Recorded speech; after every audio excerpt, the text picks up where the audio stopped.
हरे कृष्णा। कई लोग अक्सर पूछते हैं क्या आपने भगवान को देखा है, और पूछते वक्त वे ये भूल जाते हैं कि उन्होंने ऐसा कुछ किया नहीं है जिससे भगवान उन्हें दर्शन दे। भगवान के दर्शन का तो केवल एक ही रास्ता है और वो है भक्ति मार्ग। जब एक भक्त सच्चे हृदय से भगवान को पुकारता है तो भगवान को आना ही पड़ता है। तो आइए जानते हैं आज हम श्री राधा रमन जी के प्राकट्य की कथा जो इस बात को सिद्ध करती है।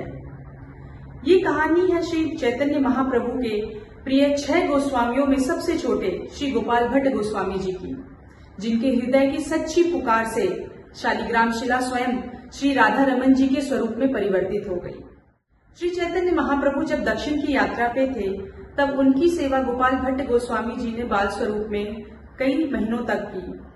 तो जाते वक्त महाप्रभु ने उन्हें आदेश दिया कि माता पिता की सेवा पूर्ण करके वे वृंदावन जाएं और वहां भक्ति का प्रचार प्रसार करें और भजन करें। इस आदेश को मानते हुए श्री गोपाल भट्ट गोस्वामी जी वृंदावन पहुंचे और वहां जाके उन्होंने भक्ति का प्रचार प्रसार किया। एक दिन जब महाप्रभु इस संसार से अप्रकट हुए तो गोपाल भट्ट गोस्वामी जी गहरे विरह में डूब गए। उनका हृदय वेदना से भर गया। वे इस दुख से उबर नहीं पा रहे थे और दिन रात महाप्रभु की याद में रहते थे। एक दिन भगवान ने उन्हें स्वप्न में आके आदेश दिया कि तुम्हें मेरे अगर दर्शन करने हैं तो नेपाल जाओ। महाप्रभु के आदेश और भगवान के दर्शन की इच्छा को रखते हुए श्री गोपाल भट्ट गोस्वामी जी नेपाल गए।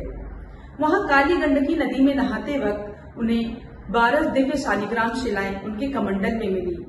भगवान का आशीर्वाद समझ के वे उन 12 शालिग्राम शिलाओं को अपने साथ वृंदावन ले आए, जहां उन्होंने अपने पूरे तन और मन से उनकी सेवा की। एक दिन वहां पे एक सेठ आए जो मंदिरों में भगवान के लिए वस्त्र और आभूषण दान कर रहे थे। उन्होंने गोपाल भट्ट गोस्वामी जी को भी बहुत सारे सुंदर वस्त्र और आभूषण दिए उनके ठाकुर जी के लिए।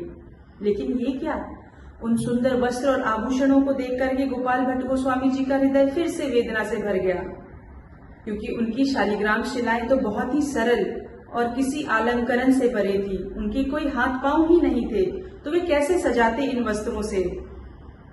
उनका हृदय भगवान को फिर से याद करने लगा और उनसे प्रतिपल प्रार्थना करने लगा कि हे भगवान, आप मुझे भी दर्शन दे। अगर आप भक्त प्रहलाद के लिए खंबे से प्रकट हो सकते हैं तो मेरे लिए क्यों नहीं। वो रात नरसिंह चतुर्दशी की रात थी जब वे इस वेदना को अपने हृदय में लिए और भगवान से प्रार्थना करते हुए सो गए।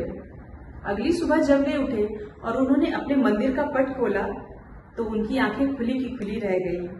वे देखते हैं कि उनके 12 शालिग्राम शिलाओं में दामोदर शिला जो है वह त्रिभंग मुद्रा में बांसुरी धारण किए हुए श्री श्री राधा रमन जी के स्वरूप में प्रकट हो गई है।